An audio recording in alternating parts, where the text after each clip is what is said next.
I ain't gotta prove nothing to nobody else. That's why I don't never get too hyped about the win after I win, because it's like you always gotta do something over and over again till you done. And there's always gonna be somebody next, somebody next, somebody next. So I feel as though I don't have to prove myself to these people.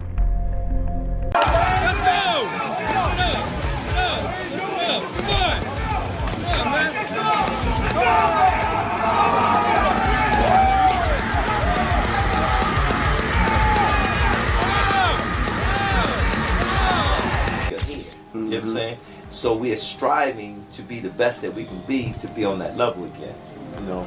So, you know, you saying you want to do what you want to do, that's good, because that's what you want to do. That's the God in you that's trying to that's good. seek it, and, you know? And you giving back and giving thanks.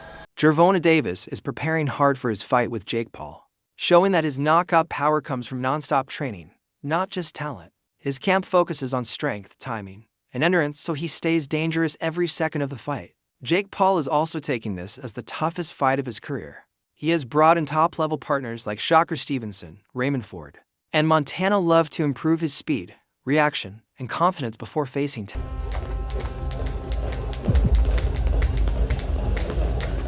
So that's boxing at its finest right there. You heard it. They said it. Make that bad. Everything on the line. You know, that's old school right there. Gervonta Davis puts strong focus on building his conditioning, which strengthens his core and prepares him to take hard punches. He knows how much power a punch can have, so toughness and stability matter most to him in a fight. His workouts include balance, posture, and resistance drills that also increase the power of his punches. Everything in training camp runs at full speed as he builds strength, stamina, and mental focus for Jake Paul. Inhale, box, exhale. Ain't nobody breaking. Box. Give me a boom on that last break. Box. I got him. We chase you. Box. Yeah, I felt that. Good, perfect. That was your best rep. Come on. Jake Paul is deep in training too and sees this fight as the hardest test of his life. To prepare for Gervonta Davis, he's working with high-level boxers who push him to his limits. Shocker Stevenson is helping him spar, giving Jake experience against one of boxing's smartest fighters. He's also training with Raymond Ford and Montana Love to boost his speed, timing, and defense. Jake knows Tank is faster, sharper, and more dangerous than anyone he's faced. So every day he works to sharpen his boxing and build confidence for fight night.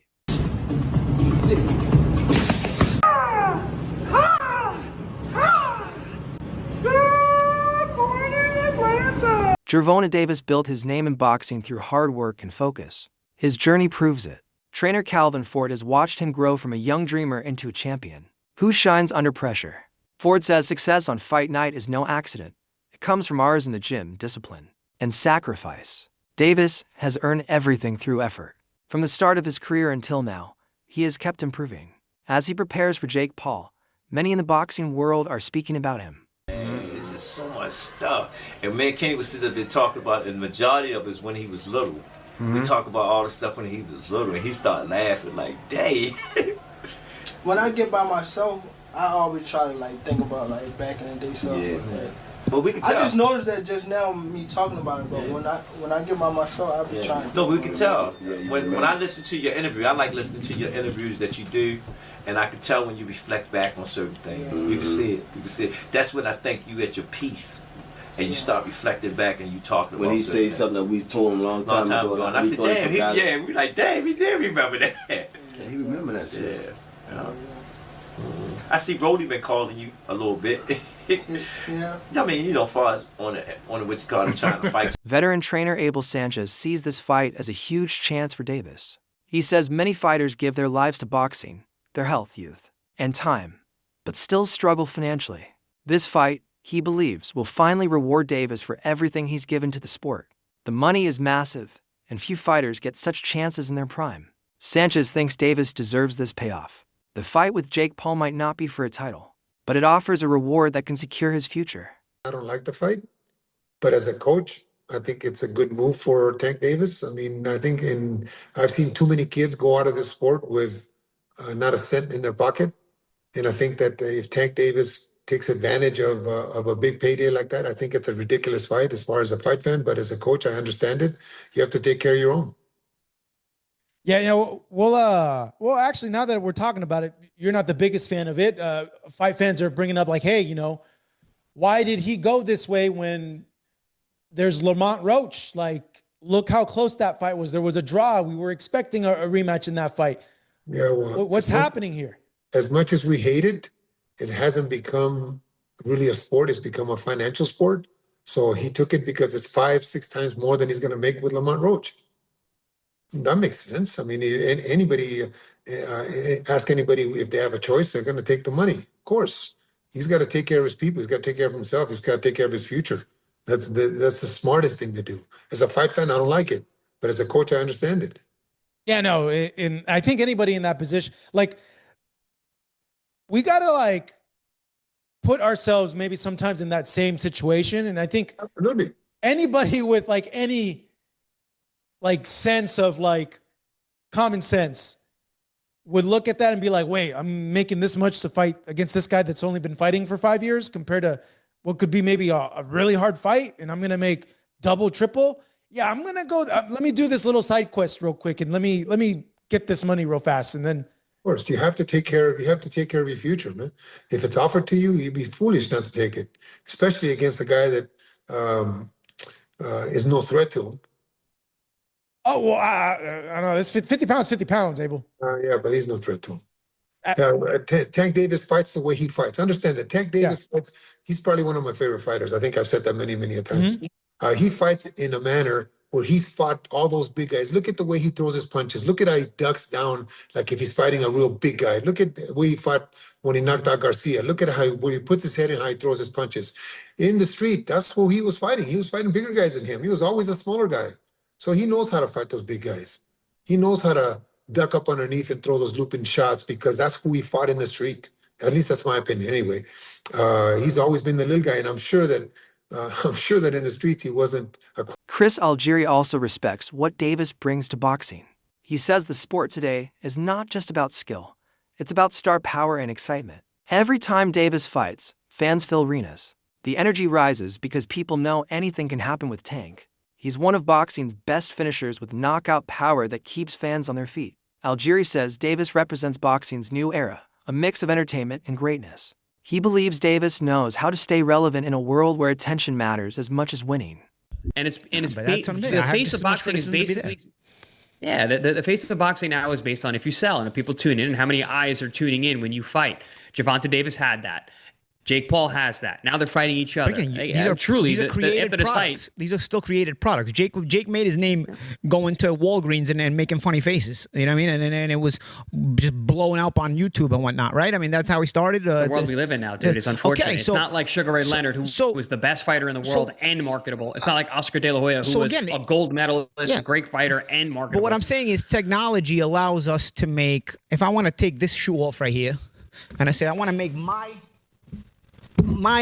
Nike sneaker into the best product possible, and I got enough money to push it behind it. I put it all over your social media platform, and I put it all over your TV set and all over your phone and all over. You know what, bro? There's ongoing talk about whether Jake Paul's fights are fair or staged. Carl Froch and Paulie Malignaggi say they're real, but Jake often gets advantages that make things easier.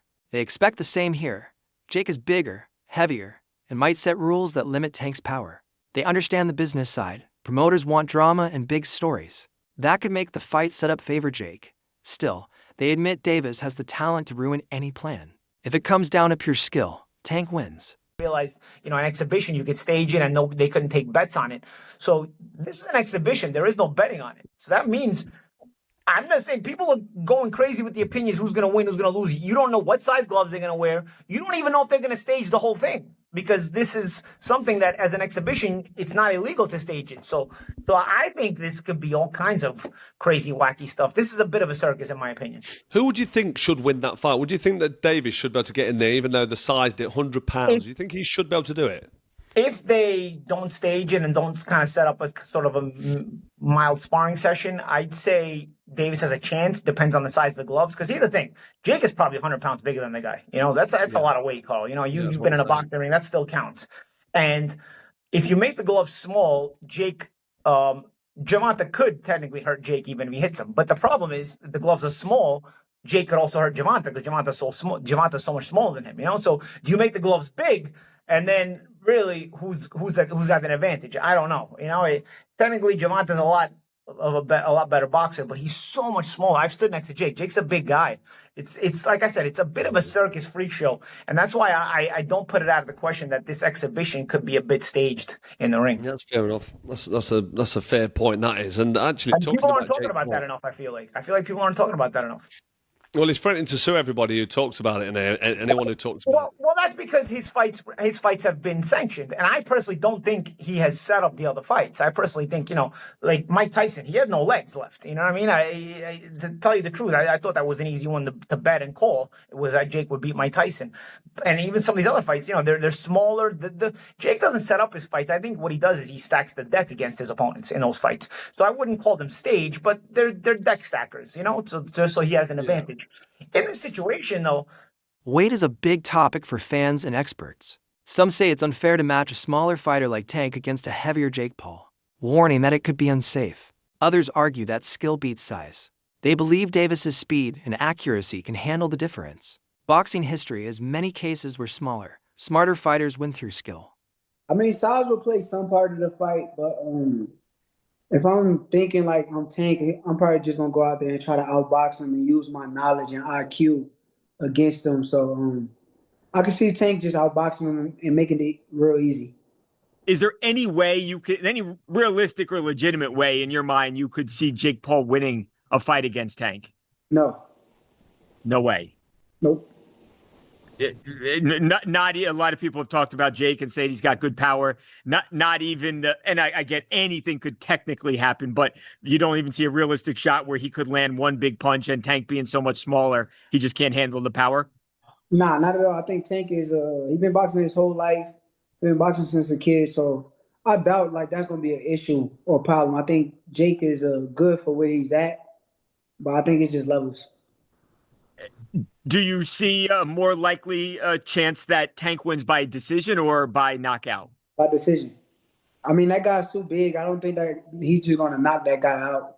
So I see him like outboxing him. Could you see a realistic possibility where Tank could knock him out? Although more likely that it is, like you just said, a decision. Nah, I don't see him knocking him out, no. Will you watch, Shakur? I mean, no. Obviously, no? Hell no. Nah, that ain't really like... I mean, like I said, here's the thing. Like, I got two sides of me when it comes down to I got a business side, then I got a competitor side. And from the competitive aspect, it don't excite me for me to... Shocker Stevenson views the matchup technically. He admits Jake's size gives him some strength, but says size alone doesn't win fights. Davis has elite experience, having beaten world-class boxers. Stevenson thinks Davis won't chase a knockout. Instead, he'll fight smart, using speed, distance, and control. He predicts Tank will win on points because Jake is tough to drop. Still, Stevenson believes Davis's boxing skills will clearly stand out. WBA lightweight champion Gervonta Davis, who's unbeaten in 31 professional contests, takes on the self-proclaimed problem child Jake Paul, one of the most influential and marketable global personalities. Paul and Davis square off in Miami after doubts around the fight being sanctioned in Georgia triggered a change in venue. Neither fighter can weigh more than 195 pounds. The weight is perhaps the most surprising factor. Paul has boxed most of his career around 200 pounds, the cruiserweight limit, but did tip the scales at 227 pounds when he faced off against Iron Mike Tyson last year. Davis, much smaller in stature, competes at the 135-pound mark and has also won world honours at super featherweight. And despite some discussions about possibly dropping down to 10 ounces, the pair seem set to wear 12-ounce gloves. And in terms of distance, despite the exhibition tag, the fight will play out over 10 3-minute rounds with 3 scoring judges at ringside, but the result will not be officially recorded on... Bernie Thaw, a boxer, takes a direct view. He dislikes when people say Davis should fight Jake Paul just for money. Bernie reminds everyone that Davis is already rich. He says money shouldn't be boxing's focus. Fans want real fights and champions facing champions. He believes the sport loses its meaning when it's only about cash. The Davis versus Jake Paul fight shows two sides of boxing, old versus new. Davis comes from the traditional system, trained from childhood and earned everything. Jake Paul built fame outside the sport and entered through entertainment. But I don't know. What's your just take on the whole thing? I'm not very interested. That doesn't excite me. I know it's going to do really good numbers. I know they're making a lot of money, which is good for them, good for Tank, because in boxing that's what everybody looks for. I think it's, the good thing is they announced it as an exhibition, which is, I'm okay with it.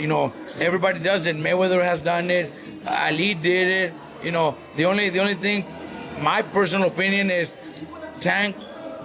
They all did it when they had already accomplished so much. They already did so much. Mayweather did everything in boxing and accomplished everything. Muhammad Ali did the same, and many others that have done it. I think Tank never gave us the fights that we really wanted. Never really gave us those challenges. He never really challenged himself. He didn't give Rhodes that rematch, which he should have. Mayweather did it when he had a hard time with Maidana and Castillo. Right away, he did the rematches to prove everybody wrong, and look at what he did. He beat them clearly. So Tank should have done the same. He didn't. That I could criticize, but then at the end also, if you're making 30 to 50 million, I don't even know what he's making to fight, to have an exhibition against just Jake Paul, I would have asked. I would do the same. No one would say no to that. Right? If I had one of my fighters get an offer to fight a big celebrity, a big YouTuber for $20-30 million, I would probably do the same. So I don't blame him. It's boxing. At the end of his career, 20 years from now, nobody's gonna care. Robert Garcia, a trainer and former champion, says Davis has every right to take this fight. It's his career, but Garcia worries about timing. Davis still has more titles to win and big fights ahead. Many see this as a global event. Jake Paul's fame brings massive attention from outside boxing, pulling in new fans. Some say that's good for the sport, while others think it hurts pure competition. Jake isn't a traditional boxer, and there are concerns about rules. Analysts think he'll want heavier gloves and higher weight to protect himself from Tank's power. If that happens, Davis must stay patient. And it's I kind of don't really care about the fight no more. Starting to lose a little steam. But I'm saying, if he stops Pitbull Cruz, right? Don't you think that people would want to see, Lamont and Tank more due to the fact that, Tank had a hard time with Pitbull? No. I think people just want to see Tank versus Lamont because Lamont, he had a hard time with Lamont. It's just like Devin Haney and Ryan Garcia. People just like controversy. People just like, you know what I'm saying? So people like to see finished business. They don't want to leave it unfinished. And that's what the intrigue is. They want people want to see finished business. So, you know what I'm saying? I think that's the intrigue of the fight. And it doesn't make no sense why they taking so fucking long to fight. Everybody keeps saying that, Tank getting the money, but is we getting the fucking money? Is we bidding there for the fucking money? Is he gonna give us some of the money? Are we waiting on him to feed us any bit? No. I want what I want. Fuck that. I'm selfish. I'm a fan. I want to see the fucking fight. I don't want to see no fucking circus. You know what I'm saying? So for everybody saying, oh, he get the bag, who gives a fuck? I hope he already rich as fuck. He already won 30 million in the last fight or something. He got more money than I'm ever gonna have. I don't give a fuck. I want to see the fights. I'm a fucking boxing fan. I want to see a fucking fight. I don't want to see